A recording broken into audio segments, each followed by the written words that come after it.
Good afternoon, everybody, and welcome to the third installment of our SA Stock Pick sessions. We kicked off the series last month with two launch events where industry specialists joined us to give us their insights into their South African stock picks. Not only was it a well-subscribed event, but we've actually since had over 14,000 views on these sessions. So thank you for joining. And as the JSE, we are thrilled to have heightened and broad interest in our proudly South African capital markets. Today, we are joined by 5 esteemed industry experts and look forward to the exciting discussion they have in store for us. The brief was exactly the same and quite simple. Each speaker gets to showcase 3 South African stocks in 2 minutes a stock, keeping things informative, sharp, and clear. So audience, definitely stay engaged. Feel free to pose comments or questions. And without further delay, let's get into it. So welcome to our wonderful industry guests today. Today we are joined by Asanda Noches, Chief Investment Officer of Mazi Asset Management. Welcome, Asanda. We are joined by Patrick Matity, Head of Equities and Multi-Asset Strategies at Aluwani Capital Partners. Welcome, Patrick. Thank you for joining us.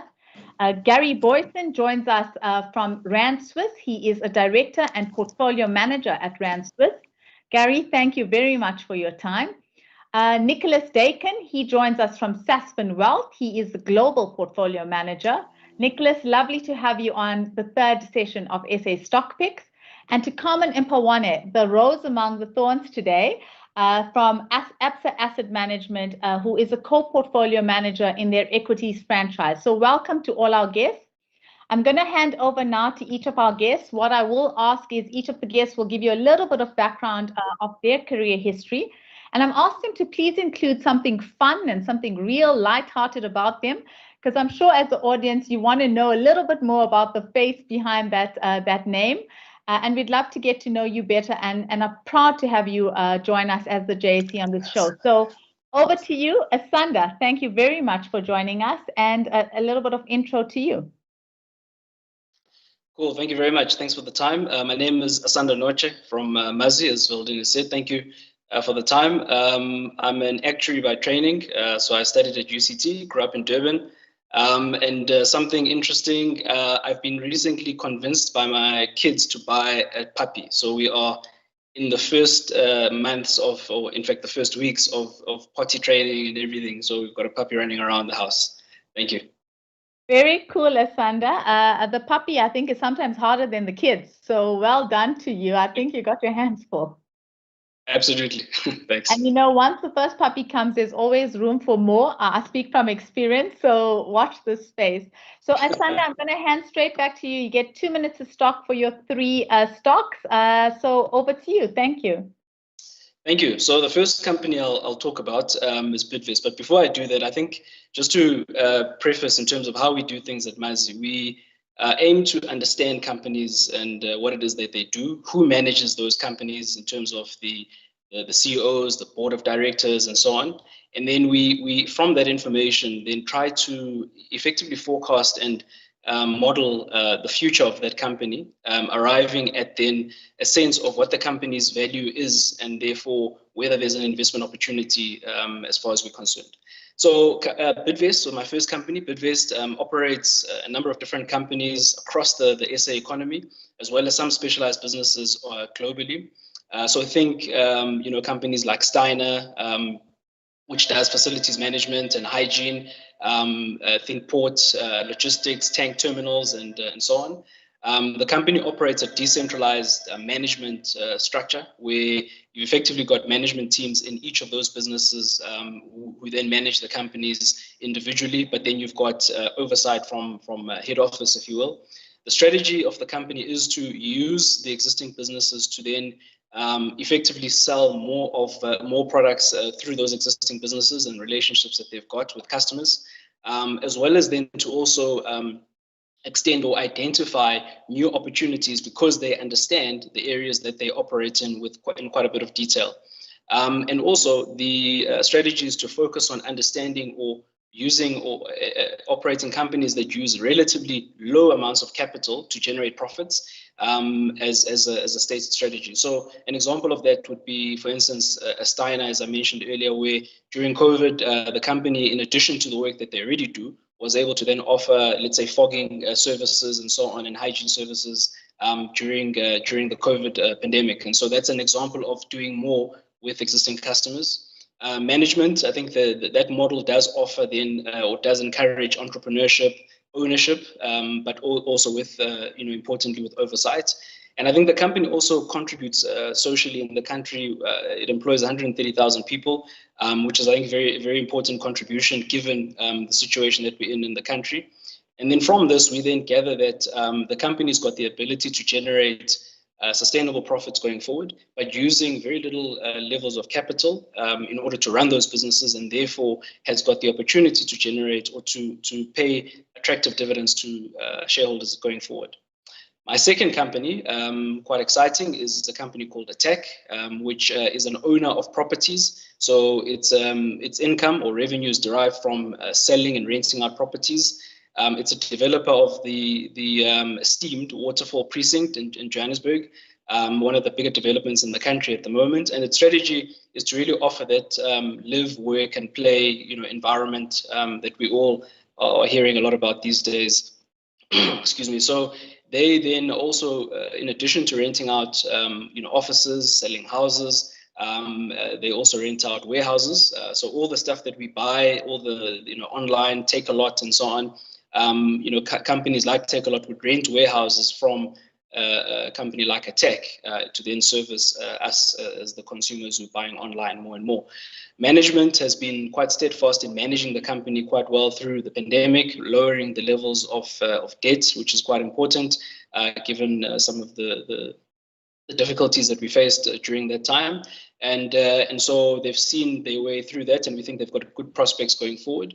So the company is generating profits by effectively developing more of the land around Waterfall, selling houses to people. So residential section would be selling, houses, flats, and so on, the mini houses that we see going up, as well as also renting out offices, as well as retail in terms of the malls and so on.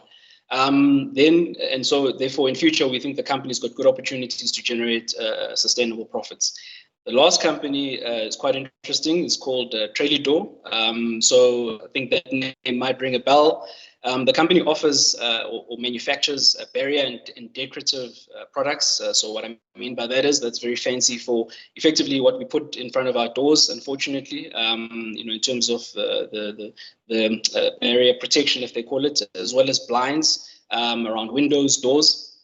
The company sells their products through a franchise model. So they effectively have franchisees that go out there to sell the products that they manufacture. And so the company uses, again, low levels of capital to be able to sell their products. And then also the model promotes entrepreneurship and ownership, and it minimizes, as I said, the amount of capital that they use to sell their products. The strategy is, again, to sell more products through the same franchisees, and hence why they bought the blinds business a couple of years ago. Another strategy that they have is to expand into the rest of Africa, as well as other places in the rest of the world where there is demand for the product. And they've got quite an experienced management team. Again, have been able to actually manage the company through quite a difficult time, in the last 18 months or so, and have come out quite well at the end of that. And as we've seen people renovating houses and so on, they've been able to benefit from that. The company also has a management team that's got is fairly well invested in the company with a substantial stake in the company. So that again aligns shareholders, which would be ourselves as investors, with the management team. Unfortunately, socially the company does contribute or play in a space which is quite sensitive to us all in terms of crime. But again, that's a need that's there, and the company sort of sells into that or provide solutions for that particular sort of ill that we face in society.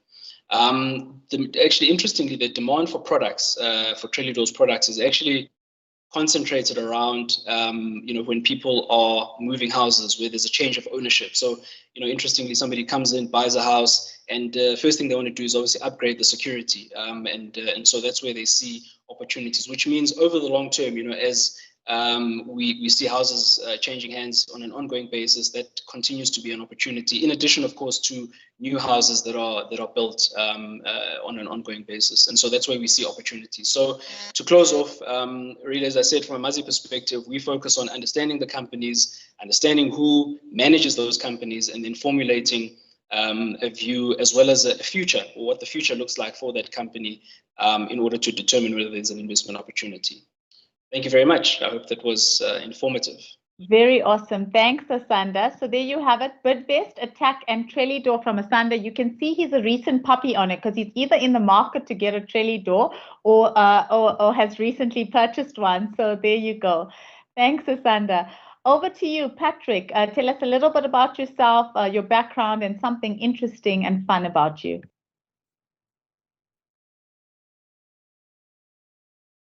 I think you're on mute, Patrick. Sorry. There we go. Good afternoon, everyone. Thanks, Valdine, for that very warm welcome. It is indeed a pleasure to be here. My full name is Bafana Patrick Matity. I studied as an accountant, but then practiced as an investment professional.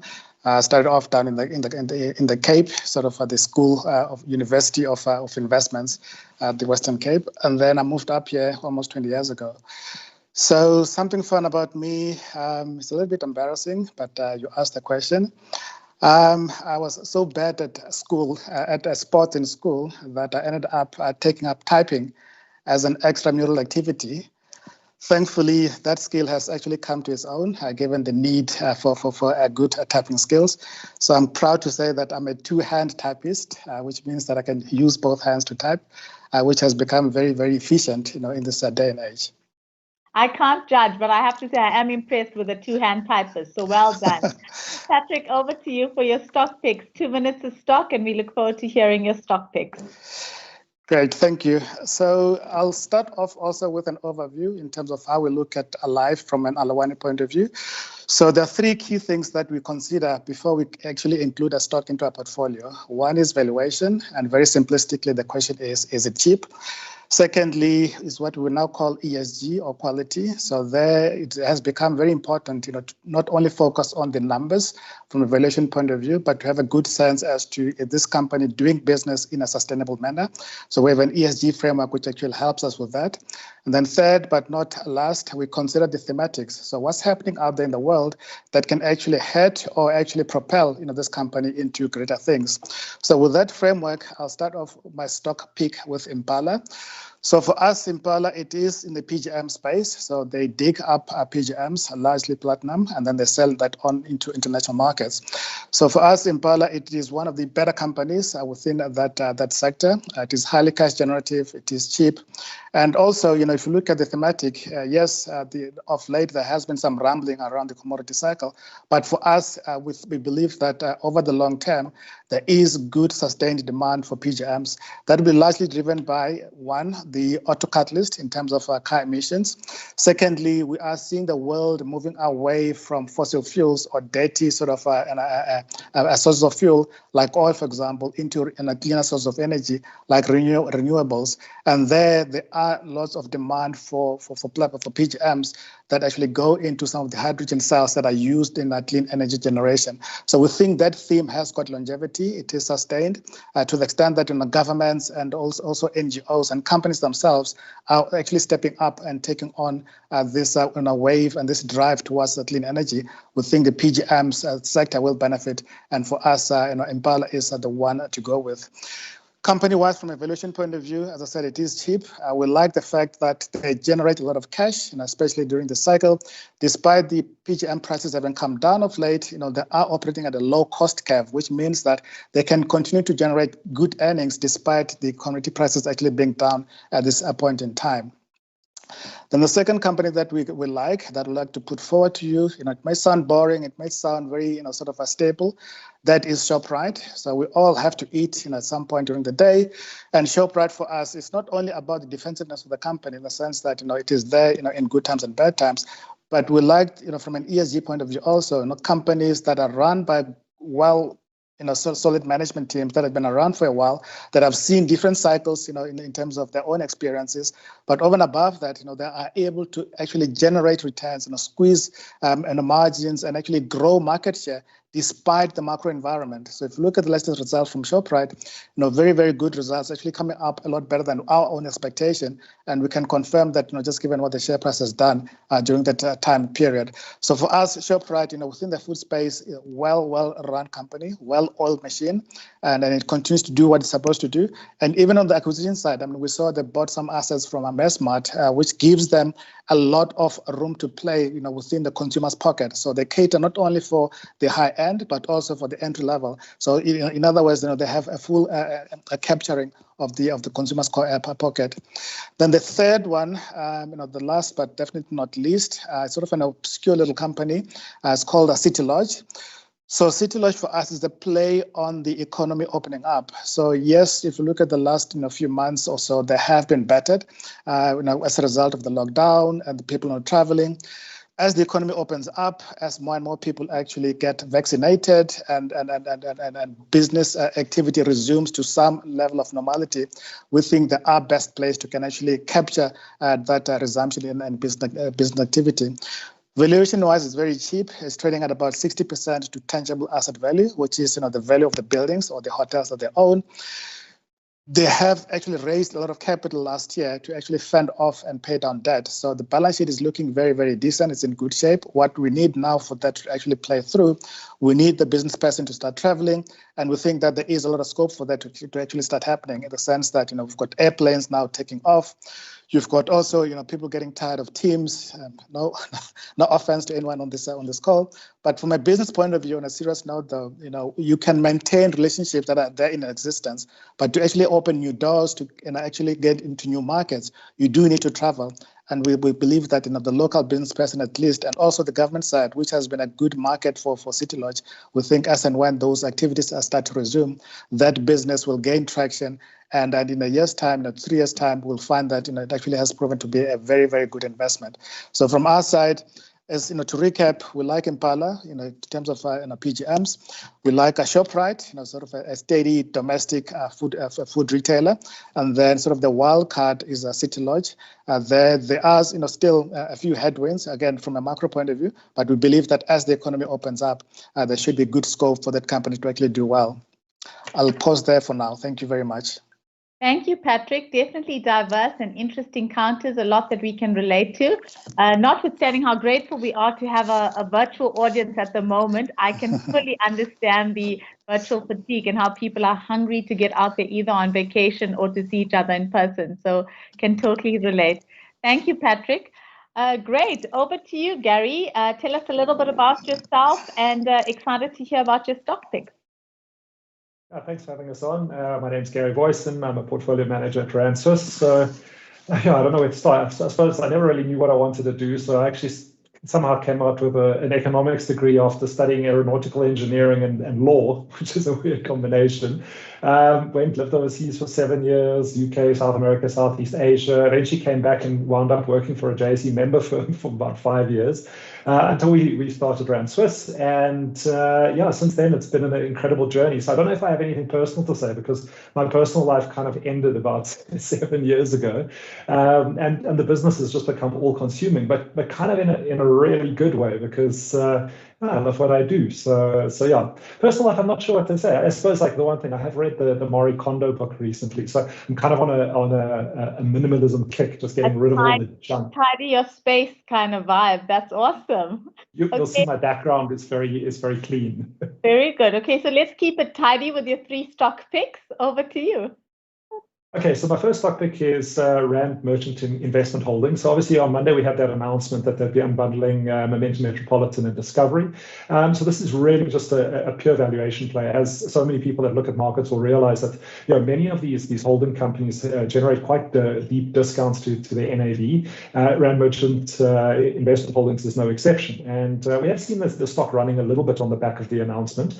But for investors that are going into the stock now at around 36 Rand per share, they're essentially going to get access to a very focused business on they're 87% in OUTsurance, which should have a valuation of around 35.4 billion. You get about a 30% stake in UK's Hastings, another insurer, which also should have a value around 9.3 billion. The problem is that the whole market cap at the moment is only 55 billion. And if you look at the Discovery asset and you look at the MMI asset, I mean, they account for about 20.8 and 7.8 billion themselves. So there's still a significant discount even after the announcement. So we see about 21 billion in value that's going to be created in the very short term. You can see I kind of come from a trading background. Obviously with the announcement, they have also indicated that they're going to do about a 6.5 billion rand rights issue.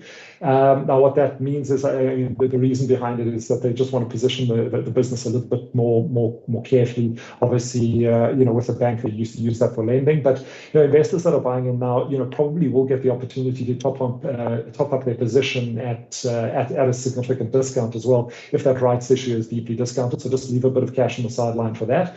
But overall, the deal is well supported by the institutions, and at the end of the day, you're going to come out with some RMI stock. You're going to get MMI and Discovery unbundled, and you'll end up with a little mini portfolio just if you buy into RMI today. So it looks very attractive to us. Okay, my second stock I'm going with is Richemont. So a little bit different from kind of a 55 billion rand valuation all the way out to about an 800 billion rand valuation. So one of the juggernauts on our exchange. Obviously, a Swiss luxury goods maker, watches, jewelry. It has brands like Cartier, Van Cleef, Montblanc, Alfred Dunhill. And one of the reasons that we like this business is that those brands are essentially a moat. It's very, very difficult for a new entrant to the market to go and create this old, long-lasting brand. At the same time, if we do have a little bit of wobble in global markets, luxury goods players are traditionally very, very defensive for clients. People go and spend on things no matter what. You look at the difficult time the South African economy has gone through, and yet you go and look at Sand City, you'll see queues outside Louis Vuitton. So they generally are people that will spend on these very, very high-priced items. Of course, it also gives you a nice rand hedge. It's outperformed the local exchange. It's done about 14.6% year to date, which does put it ahead of the local exchange. But I think what's pretty exciting about it at the moment, we have seen a stock price re-rating. It's obviously a dual listing in South Africa and Switzerland. So with the targets from analysts currently and with the current re-rating, we are seeing a lot of upgrades from the stock. So we obviously run various models, and our analyst revision model on the stock is very, very positive. We actually saw Barclays initiating coverage today with a target price of about 123 Swiss francs. It's currently trading at 97.06 Swiss francs when I last had a look at it. So that represents about just almost 27% upside on the stock. But even then, a well-covered stock by the institutional analysts.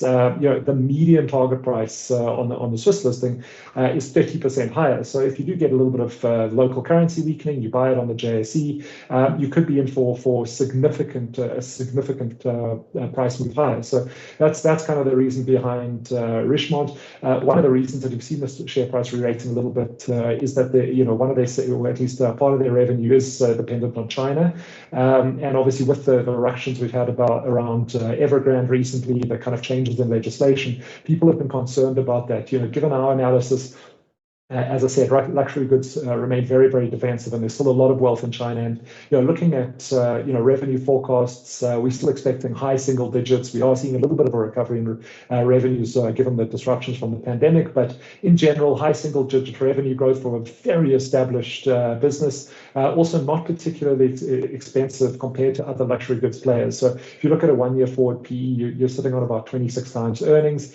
If you compare that to something like LVMH, that's sitting on around 30 times earnings. So a little bit cheaper than its sector peers, and that might be that China exposure. But overall, very, very well-run business and very, very solid brands and kind of a nice cornerstone to a portfolio.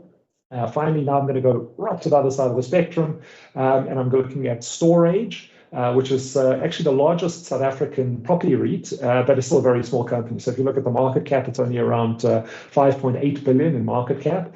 But it's been an interesting company since its listing, and it really, what it does is self-storage units. So you might have seen the big red signs if you've been driving around Joburg or Cape Town. They cover most of the South African major metropolitan areas, and this stock is just dirt cheap. So if you're going from something where Richemont's trading on a 1-year forward PE of 26 times, this is trading on a trailing 12-month of only 4.84 times earnings. So it is dirt cheap, almost no coverage. So there's no institutional coverage, which is one of the reasons that you're probably seeing that stock a little bit cheaper, but also spitting out a dividend yield, a historic dividend yield that is of 7.8%. Now, why can a property company do that in South Africa when we've just gone through a pandemic and every other property REIT is in a lot of trouble? And it really comes down to the nature of the business that they do. Their occupancies and rentals actually benefit from big changes and fluctuations in people's lives. So when you go through a pandemic and you might need to move from one house to the other, you've lost your job and you're kind of moving, that's where they actually pick up occupancies, because that's when people need to go and use self-storage units. So on their latest trading update, we saw, very, very decent kick up in both the rental prices and the occupancy. Now, one of the reasons their rental prices go up as well is their leases tend to be very, very short term. So they get to turn those leases quite quickly. So, when an economy is a little bit more depressed, like we are coming out of COVID, you might get through slightly lower pricing, but as it recovers, you're not locked into these long-term leases, and you can reprice those leases quite quickly.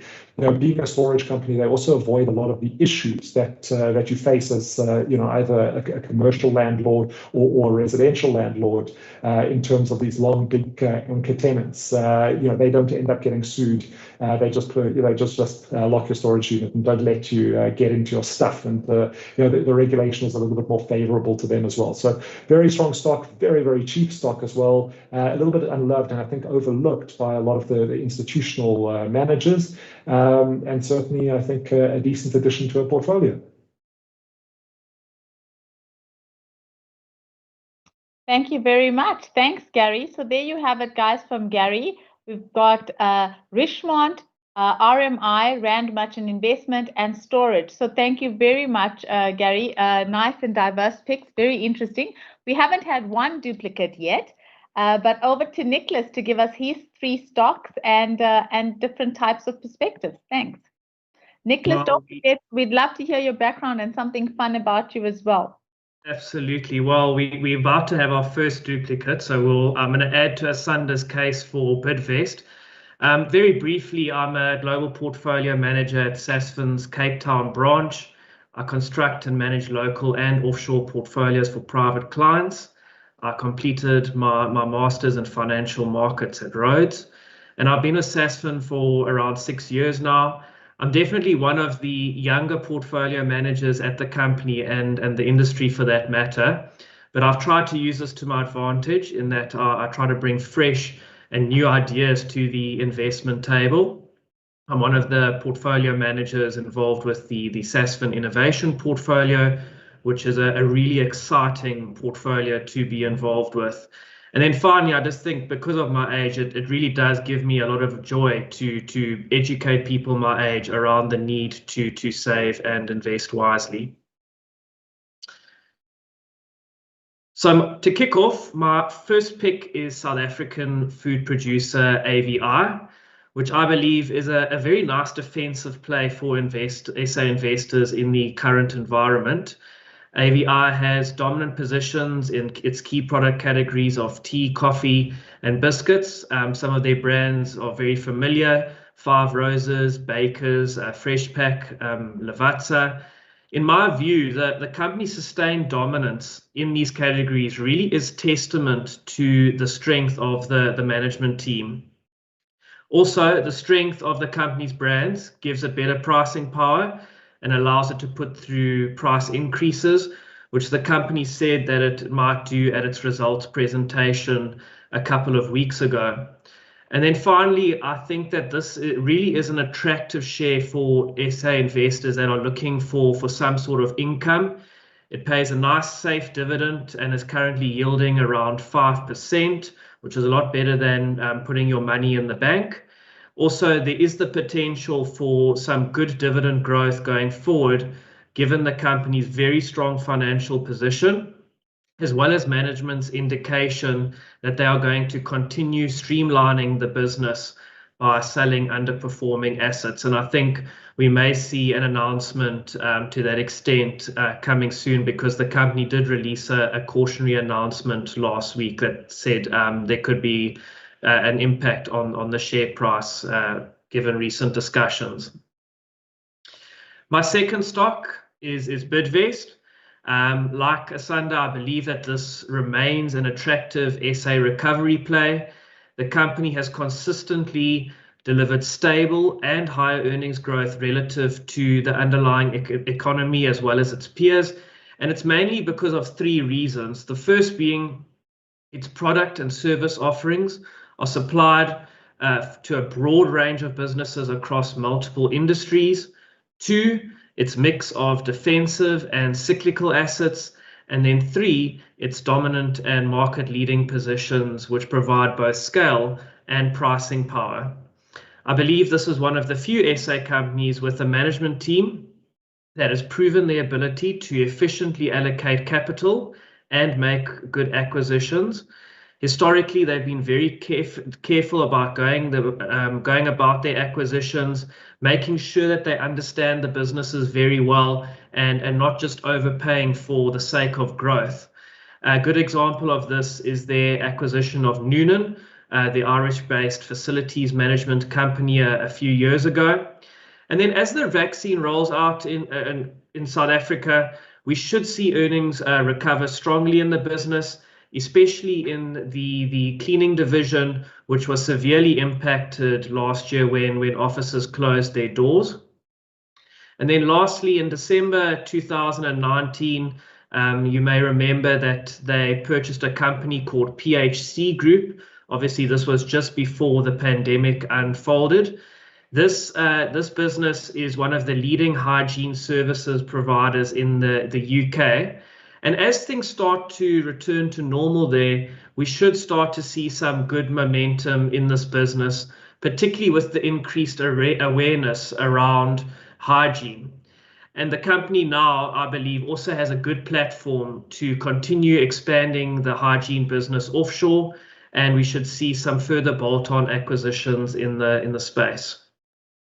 And then finally, I'm going to go with Anheuser-Busch, the world's largest brewer by beer volume, with #1 positions in the US, Mexico, and Brazil, which are three of the most profitable beer markets in the world.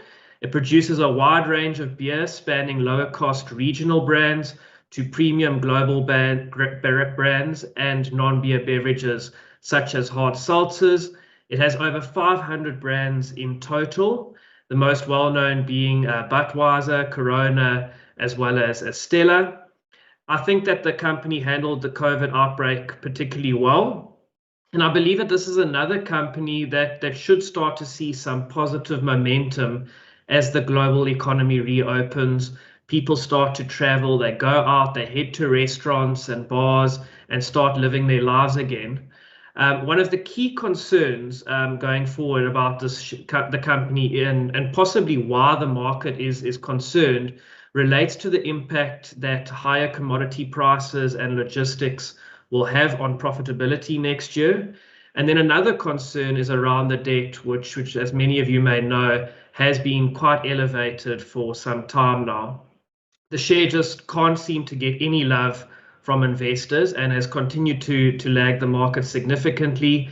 So it's fallen around 20% just since the middle of June.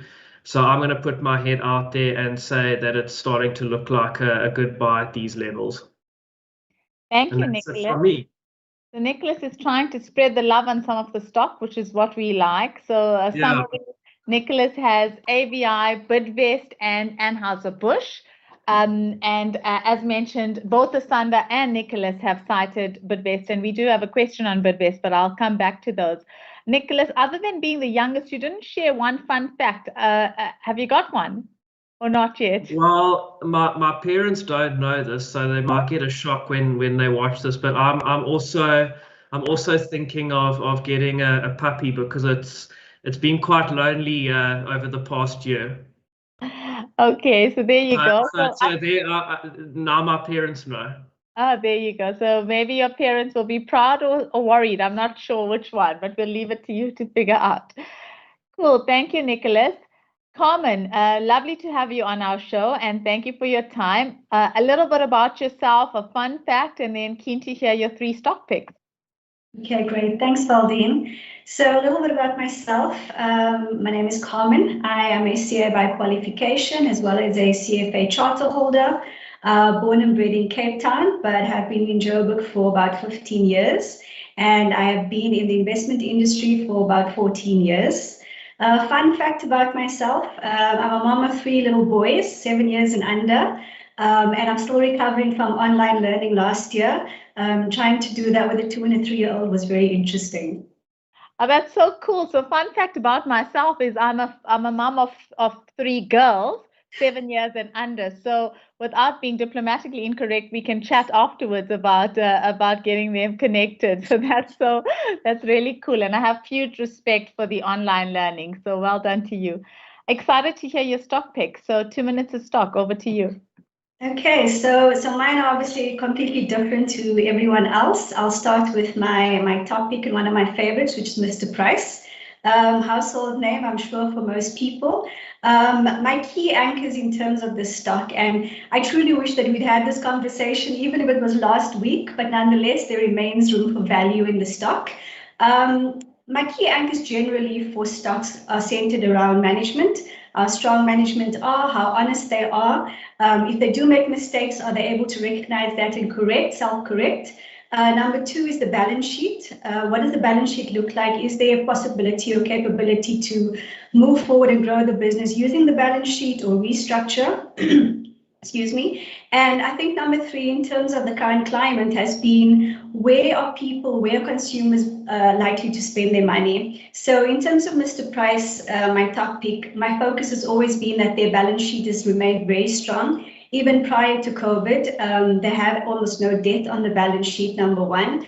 Number 2, a few years ago, management made significant errors in terms of their inventory offering, and they were able to self-correct, and in so doing, provide an offering to the consumer that is both attractive and is at a very good price point, which feeds really well into the current climate where the consumer remains under pressure in terms of, we know the high unemployment in the country, we know the fact that people are down trading, so whereas you would have spent more on a certain item, you might spend less now as it is, and this offering speaks directly into that. We've also seen Mr. Price has come up with 2 recent acquisitions. The one is related to Power Fashion, which is more a value offering and might be a place for them to expand going forward in terms of the number of stores. And then also Yappie Chef, which the market initially was unsure about. But again, it's got that e-commerce spin in it that's been a very, very big tailwind across the retail sector, both in South Africa and globally. So I think for me, that's my top pick for this event. And then my second one, very, very similar but a different nuance, is Pepkor. If you'd asked me a month ago, I remained very cautious, but that has changed. We've seen that they had a share offering over the last few weeks, which has allowed Steinhoff to reduce their shareholding, which has been a big overhang for the stock for a very long time since listing. They remain controlling shareholders, but it gives the investment community an indication that we are not, we're not in the minority as we were before. So that has been one unlock for the stock over the last few weeks. But secondly, they've been literally a cash machine over the last 18 months to 24 months. And that has largely been driven again by down trading of the consumer. A lot of Pepkor's offering is focused on schoolwears as well.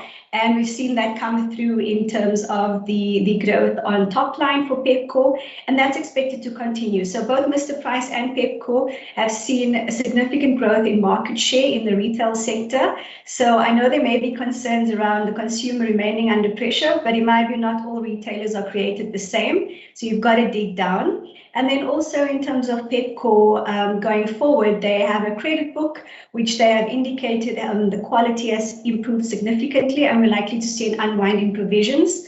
And they're one of the few stocks who have managed over the period of the pandemic to actually improve their margins as well, which obviously as a formula leads to success. So that would be my second stock pick. And then my final one, not in the retail sector, and maybe a bit more speculative at this point. It has had about a 35% run over the last month or so, and that's Aspen. And my basis for this has been Aspen has always been the ugly duckling over the last 3 to 5 years. The investment community lost a lot of confidence in management. There were lots of acquisitions that were made that didn't yield the sort of value that was expected. However, we've seen over the last 12 months that management have literally turned the ship around. We've seen their debt levels plummet to very, very reasonable levels. And when you look at them relative to the global peers, they're still trading at a significant discount to their global peers as it stands, despite the recent run. But more importantly, I think they've positioned themselves so well in terms of manufacturing facilities, number one, in Europe, where they have now completed their CapEx drive, and we're likely to see an improvement in margin over the next few years. And more closer to home is the focus on the Eastern Cape facility, which now has just signed up the Johnson & Johnson contract. And they have cautioned that they are in discussions to not just do the fill and finish for these vaccines, specifically COVID, but also to get a license from Johnson & Johnson's to manufacture the entire vaccine. So my view is that we're likely to see a significant tailwind.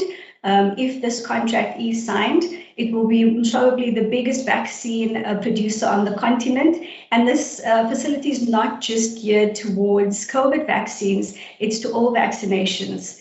And then more importantly, again, they have put all the CapEx into this facility. It's now behind them. So it's all about actually getting the capacity utilization up. And once that is done, we'll see significant earnings growth for Aspen. That's it for me. Great, thank you, Carmen. So Mr. Price, Pepkor, and Aspen, you can certainly see as mums, we know where to shop. So there you go. Guys, it's been really awesome. So we do have a few questions from the audience that I will put out, and we'll see as many as we can get through and try wrap up in the next couple of minutes. This question, I guess either Asanda or Nicholas can answer it. It relates to Bidvest. The first question being, in terms of peers, where does Bidvest rank? Asanda, do you want to give it a go? Yeah, yeah, thanks. I wasn't quick enough trying to press that hand function. Yeah, so I think, you know, the characteristic of the business, because of its diversified nature, you can probably, you know, rank it or compare it to different companies in different spaces. So as an example, you know, you can look at logistics, for instance, and, you know, you can look at then Supergroup and Imperial. You know, in fact, on the international side with the hygiene business, you can look at like a company called like Rentakill, which we've got, you know, they do operate in South Africa, but it's an international business. So I think it really does have quite a range of different businesses. I mean, inside there's Adcock Ingram, which they own, you know, 50% of, which again is comparable to one of Carmen's companies, Aspen.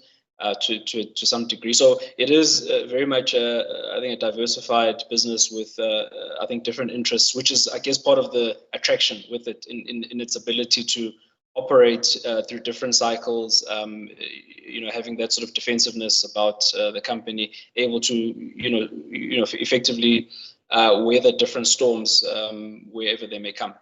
Thanks. Thanks, Asanda. Anything else to add, Nicholas, or can we move on to the next question? No, I think Asanda covered it very well. But yeah, the key point is that even though they are involved in so many different areas and spaces, they do hold leadership positions in a lot of these. So I think that does, go a long way to explain why they are so dominant in so many different areas. Thank you. So I guess the next one's a little bit tricky. You can answer if you want to, or you can, you don't have to, and this is to all our panelists, but I guess most topical this week has been Evergrande or Evergrande in terms of hitting the headlines from a Chinese perspective. So the question from the audience is, any short-term plays on the market to take advantage of the possible contagion effect given the Evergrande situation? Anyone brave enough? I'm not seeing anyone.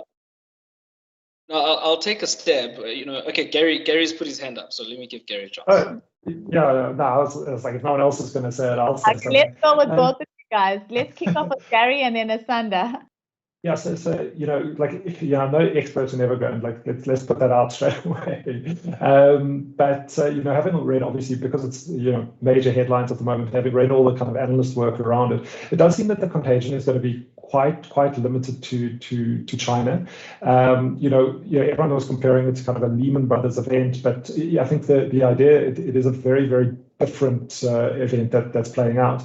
And where it's going to be felt is really the Chinese property developers, the Chinese banks, and to an extent the Chinese construction companies. Now, what that means, though, is that you will see the impact spreading wider than the Chinese financial markets. Maybe not from an economic point of view. I don't think we're going to see GDPs of companies at these countries around China falling, but you will see the impact in the financial markets. I think the way to play it is through the commodity market, because what we've seen is obviously this huge run in commodity prices, especially kind of base metals, coal, iron ore, those markets. Now, you've already seen the reaction started in those sectors. I mean, we had iron ore futures trading below, or at least iron ore trading below $100 a ton earlier in the week, and that's going to be felt in some of the resource plays. Now, already the markets are repricing, and if you kind of think about kind of efficient market hypothesis, what you've got to try and decide is this a great buying opportunity? And is the Chinese authorities, is Beijing going to step in and rescue the company? And are we going to see kind of that demand being maintained in China for commodities, or is this really the end of the demand coming out of China? And if you have the view that obviously the Chinese government will step in to stabilize it, then you might be seeing a great opportunity to kind of get it back into the commodity stocks. On the other hand, if this is going to be allowed to collapse, and then it obviously becomes it becomes a sell, and you could probably look at shorting something like a Kumba or one of the diversified miners as well. What you can say, like I said, I'm not really giving you a direction on this, on how to play it, but one way you could do it is you could use kind of a derivative structure, because I think what you are almost certain of is going to see volatility in the commodity space. So there's all sorts of wonderful option structures that you could put in place that actually just bets that you're going to see a volatile commodity market, and that might be the right way of playing it. So not to add more complexity to the situation, Gary, someone's definitely going to ping you after the fact to elaborate a little bit more. Asanda, anything different to add, or go ahead? No, it's cool. I think, Gary covered it. I was just going to say, I think also the fact that, the debt situation is, or the debt sitting there is denominated in local currency, I think limits the level of contagion and some of the issues that may potentially have been seen. I think, as Gary said, maybe where you have got a view on a company which has now fallen as a consequence of this, there's probably a good chance that maybe there's some resolution of the debt issues, given that it's contained to China, so that maybe gives you an opportunity to buy in. But I think as a general, I guess, rule, I mean, equities are long-term investments, and probably not a good idea for people to try and short-term opportunities here and there, because that's a recipe for disaster sometimes. Thanks. Words of wisdom. Thanks, Asanda. I guess all eyes on that situation, and what it definitely shows you is markets are connected, because you see a lot of activity coming through. Patrick, this one is a question for you. With regards to with competition of Airbnb, is City Lodge a good stock pick?